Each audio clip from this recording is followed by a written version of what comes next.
Hello नमस्कार दोस्तों, मैं नितिन श्रीवास्तव स्वागत करता हूं आप सभी का ऊंची उड़ान के इस प्लेटफॉर्म पे। जी हां दोस्तों, इस सीरीज़ में जिसका नाम है पंचामृत सीरीज़, यहां बात करते हैं हम अखबार के पन्नों में क्या कुछ खबरें रहती हैं और वो किस तरीके से हमारे एग्ज़ाम में पूछ लिया जाता है। तो चलिए भाई शुरू करते हैं। अगर आप यूपीएससी बीपीएससी बैंक के किसी एग्जाम के कैंडिडेट हैं, इसके अलावा एसएससी की बात कर लें, चाहे वो सीजीएल लेवल हो, +2 लेवल हो, इन सब के अलावा बिहार के जितने एग्जाम होते हैं लगभग सभी जगहों पर भैया करंट अफेयर्स अच्छी संख्या में होते हैं। तो भाई देर नहीं करते हुए चलिए शुरुआत करते हैं। दिसंबर पार्ट 3 पंचामृत सीरीज क्या कुछ रहने वाली है। पहली खबर, जी हाँ, पहली खबर निकल कर के आई है कहां से? जापान से। जी, जापान दरअसल वो देश बन गया है जहां पर सिर्फ सप्ताह में 4 दिन काम भैया और कर्मचारियों को 3 दिन की छुट्टी। कितने दिनों की छुट्टी? 3 दिन की छुट्टी। अभी तक तो यही होता आया है कि ज्यादा से ज्यादा 2 दिन की छुट्टी होती है और 6 दिन लोग 5 दिन लोग काम करते हैं। सैटरडे संडे बहुत सारी जगहों पर बंद रहता है,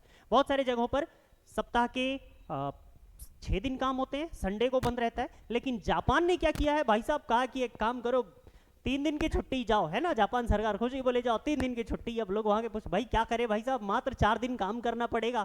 बोले बहुत बढ़िया। अच्छा ये बताइए सर स्कीम लागू कब से होगी? ये बहुत बढ़िया यार, है ना, कब से स्कीम लागू किया जाए? तो कहा कि भाई साहब अगले साल भैया थोड़ा इंतजार कर लो यार, वित्त वर्ष में ही तो शुरू करेंगे और वित्त वर्ष शुरू होता है कब से? अप्रैल से। कहा कि भैया अप्रैल से इसका फायदा सारे कर्मचारियों को मिलेगा कि 3 दिन की छुट्टी मिल जाएगी। अब ये भाई साहब सरकार ऐसा की क्यों? भाई उधर बैठे वहाँ के पीएम, वहाँ के जो पीएम है, उनको ऐसा तो है नहीं कि ये आ गया कि चलो यार कुछ हंसी मजाक करते हैं कि चलो क्या करते हैं, चल छुट्टी कर देते हैं, ऐसा तो है नहीं। तो हुआ क्या? कहानी हुई दरअसल ये कि भाई साहब जापान एक ऐसा देश है जहां पर बुजुर्गों की संख्या ज्यादा हो गई है और युवा पीढ़ी की संख्या काफी कम। और ये खतरनाक स्थिति होती है। सोच के देखिए कि जब 2 जनरेशन के बीच एज गैप बहुत रहेगा तो भाई साहब एक जनरेशन जब रिटायर हो रही होगी और दूसरी जनरेशन काम करने लायक भी नहीं है, तो बीच का तो हमको गैप भरना होगा ना, कोई तो चाहिए काम करने के लिए। तो उस चीज से जापान बहुत परेशान होने वाला है। आने वाला जो समय है बहुत कष्टकारक हो जाएगा जापान के लिए अगर ये सुधार नहीं होता है तो। इसी चीज को देखते हुए जापान की सरकार ने कहा कि भैया इसका सीधा सीधा हमारा जो मतलब बनता है वो ये है कि जन्म दर को बढ़ाना है।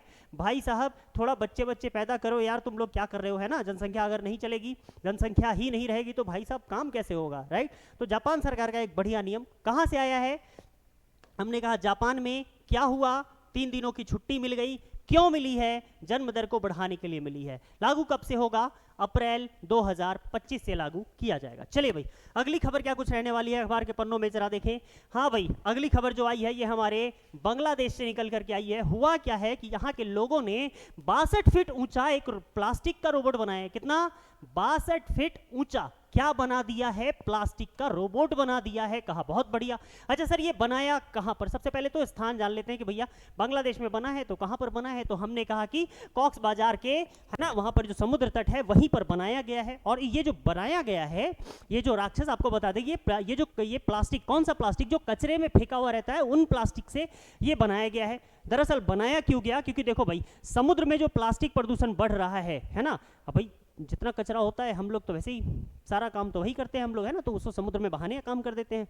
वैसे हालत में समुद्री जल जीवों के बारे में सोचिए जरा, समुद्री जीवन के बारे में सोचिए कि क्या असर होगा और उसका असर हम स्थलवासियों पर भी पड़ेगा। इस चीज से बचने के लिए बांग्लादेश वासियों ने क्या किया कि एक प्लास्टिक का ही एक क्या बना दिया भाई साहब, रोबोट, और दुनिया के सामने ला दिया, राइट, ताकि भैया देख लो रोबोट बना सकते हैं। इतना कचरा आप लोग फेंक दिए हैं, कितना ऊंचा? 62 फीट ऊंचा।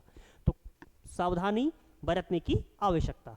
इस बात करेंगे कि इसको बनाने में कुल मिला के 28 लोग लगे थे।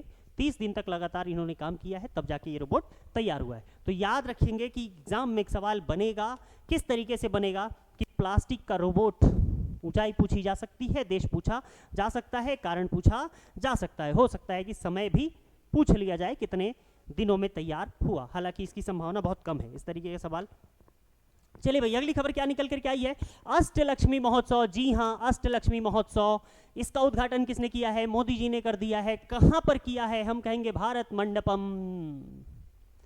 भाई साहब भारत मंडपम में है क्या ये अष्टलक्ष्मी महोत्सव? दरअसल ये 3 दिन चलेगा। कितने दिन चलेगा? हमने कहा 3 दिन चलेगा।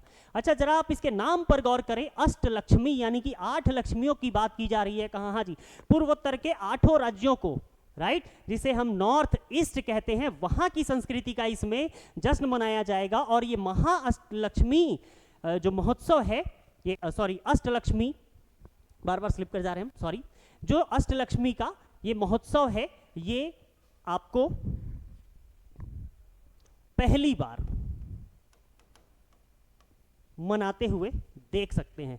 क्या होगा यहां पर, पूर्वोत्तर के जितने भी राज्य हैं हमारे, उन सभी राज्यों के लोग वहां पहुंचेंगे, वहां की संस्कृति से रूबरू होंगे, हम जानेंगे, है ना। और ये काफी अच्छी पहल हमारे मोदी जी के द्वारा कह सकते हैं, बढ़िया काम भाई, सबको मौका मिलना चाहिए आगे बढ़ने का। चलिए भाई अगली खबर, हम लोग भी आगे बढ़ते हैं, मौका हमारे पास भी है। क्या है भैया अगली खबर, और बहुत सुखद खबर है कि नीमच सौर प्रोजेक्ट, जी हाँ नाम याद रखेंगे, नीमच सौर प्रोजेक्ट किस राज्य से संबंधित है भाई साहब, ये जो है ये है क्या, पहले ये जान लेते हैं। तो इसने क्या किया है, सबसे सस्ती बिजली देने का काम किया है। किस राज्य में, हमने कहा मध्य प्रदेश में। अच्छा ये है क्या जरा बताते हैं। दरअसल कहानी ऐसी है कि मध्य प्रदेश भाई साहब, अभी तक हमारे यहाँ जो बिजली का उत्पादन होता है तो उसका कुछ भाई पर यूनिट उसका कुछ पैसा होता है, कुछ कॉस्ट आता है सरकार को, ठीक है जी। अब तक का जो सबसे कम जो लागत आ रही थी वो थी हमारी 2 रुपये 48 पैसे पर यूनिट का, ठीक है जी। लेकिन मध्य प्रदेश वालों ने क्या किया है कि और इनसे आगे जा करके 33 पैसे कम करके, है ना, 33 पैसे कम करके इन्होंने क्या किया है कि भाई साहब मात्र 2 रुपये 15 पैसे में, कितना, 2 रुपये 15 पैसे में पर यूनिट बिजली देने का काम कर दिया। तो अब तक जो सबसे कम था वो 2 रुपये 48 पैसे था, लेकिन मध्य प्रदेश ने क्या कर दिया है भाई साहब, सीधा सीधा 33 पैसा हमारा और कम कर दिया। अगर बात करेंगे कि भाई साहब ये 33 पैसा कम हुआ तो देश में क्या स्थिति हुई, देश में ये सबसे सस्ती बिजली के नाम पर आ गया भाई साहब, देश में सबसे सस्ती बिजली, है ना। तो सबसे सस्ती बिजली कहां पर, हमारे मध्य प्रदेश में। रुपए पूछ लिए जाए तो 2 रुपया 15 पैसा पर यूनिट के हिसाब से, राइट। तो खबर काफी सुखद है ना। अगली खबर की तरफ बढ़ेंगे, क्या कुछ रहने वाली अगली खबर। जी हाँ, अगली खबर फ्रांस से निकल करके आई है। हुआ यह है कि वहां पर एक जो हमारा नोट्रेडम चर्च है, जी हाँ, ये कहा जाए कि लगभग 850 साल पुराना चर्च माना जाता है। कितना, 850 साल पुराना चर्च माना जाता है।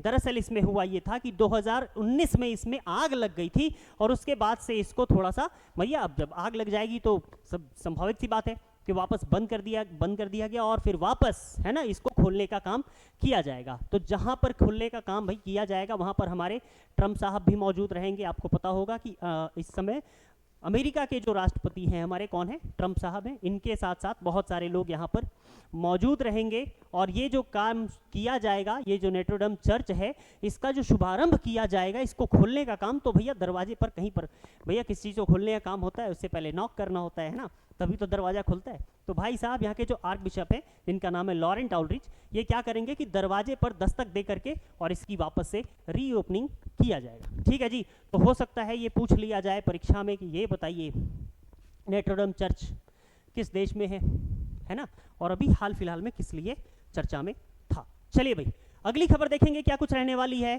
जी हाँ, यूथ ओलंपिक से एक खबर निकल करके आई है, लेकिन भारत के लिए बहुत अच्छी खबर नहीं मानी जाएगी। क्यों नहीं मानी जाएगी जरा देखते हैं। यूथ ओलंपिक गेम से शूटिंग और रेसलिंग को हटा दिया गया है। जी हाँ, शूटिंग और रेसलिंग, और आपको पता होगा कि भारत को जो सबसे ज्यादा पदक मिलते हैं वो शूटिंग रेसलिंग में ही, है ना जी। कुल मिलाकर के कहानी ये है कि हमारे लिए तो हो गया दिक्कत, राइट। ये दरअसल हुआ ये है कि सेनेगल में अगले साल 2025 में, है ना, जो खेला जाएगा हमारा यूथ ओलंपिक गेम, इसमें क्या किया गया है कि लगभग 10 खेलों को नॉन मेडल कर दिया गया है, नॉन मेडल इवेंट कर दिया गया है। इसमें कोई भी क्या नहीं किया जाएगा, मेडल नहीं दिया जाएगा, ठीक है जी। और तो भैया अगर 10 खेलों को नॉन मेडल दिया गया है, मतलब ये नॉन मेडल गेम्स हैं, तो ये बताइए कितने गेम ऐसे हैं जहां पर मेडल दिया जाएगा। तो हम कहेंगे उसकी संख्या कुल मिलाकर के कितनी है, 25 खेल ऐसे हैं जहां पर मेडल वगैरह दिया जाएगा। अच्छा, जिनमें नहीं दिया जाएगा यानी कि जिनको हटाया गया है, उनमें भाई साहब गोल्फ, कराटे, हॉकी, शूटिंग, सर्किंग, टेनिस, वेट लिफ्टिंग, है ना, इसे किनाक कनोई ये है। उसके बाद पेंटाथलॉन और स्पोर्ट्स क्लाइंबिंग जैसे खेल हैं। और आपको पता होना चाहिए कि भारत में सबसे ज़्यादा जो ओलंपिक में जो हमारे पास मेडल्स आए हैं वो इन्हीं खेल्स में से आए, राइट। अगर हम 2018 की बात करें कि 2018 में जो यूथ ओलंपिक हुए थे, इसमें से हम लोगों ने कितना जीता था, 13, और इन 13 में अकेले 4 सिर्फ शूटिंग से था। तो कुल मिला के भारत के लिए स्थिति बहुत ही, कह सकते हैं कि भाई साहब हमें और खेलों में आगे जाना होगा, है ना। और खेलों में आगे जाने से भैया अगली खबर पर आगे चलते हैं और खेल से ही संबंधित है। और क्या है कि आपको पता है कि भाई साहब जय साहब अब बन गए हैं आईसीसी के अध्यक्ष। तो भाई साहब इससे पहले वो जिस पोस्ट पर थे उसको छोड़ना पड़ेगा। बोला हाँ जी। तो ये क्या थे, तो हमने कहा कि ये एसीसी का मतलब होता है एशियन क्रिकेट, ठीक है जी। ये जो हमारा एशियाई क्रिकेट काउंसिल है, इसके क्या थे, ये पहले अध्यक्ष थे, लेकिन जब ये छोड़ के जाएंगे तो कोई बनेगा। हमने कहा कौन बनेगा, समी सिल्वा। जी हाँ, समी सिल्वा कहाँ के हैं, ये श्रीलंका के हैं। और इनको क्या किया गया है, समी सिल्वा को एशियाई क्रिकेट परिषद का अध्यक्ष बना दिया गया है। क्यों बनाया गया है, क्योंकि हमारे जय शाह साहब जो हैं वो क्या बन गए हैं, जैसा आईसीसी के अध्यक्ष बन गए हैं, है ना। और एक साथ तो भाई रह नहीं सकते 2 पोस्ट पे, इसलिए इन्होंने क्या किया। अच्छा, जैसे अगर हम बात कर ले हमारे किसके, समी सिल्वा की, ये कौन है, तो ये पहले भी एसीसी में काम कर चुके हैं। किस चीज में भाई साहब, तो वित्त और विपणन समिति के ये अध्यक्ष रह चुके हैं। तो भैया इनको बढ़िया एक्सपीरियंस है एशियाई क्रिकेट परिषद का, ठीक है। तो देखना होगा कि ये अपने अनुभव से क्या कुछ कर पाते हैं या कहां तक एशियाई क्रिकेट को लेकर के प्रमोट करते हैं, आगे समय बताएगा। फिलहाल समय आ चुका है विदा लेने का। कैसा लगा सेशन जरूर बताएंगे, सेशन में बने रहेंगे। जय हिंद।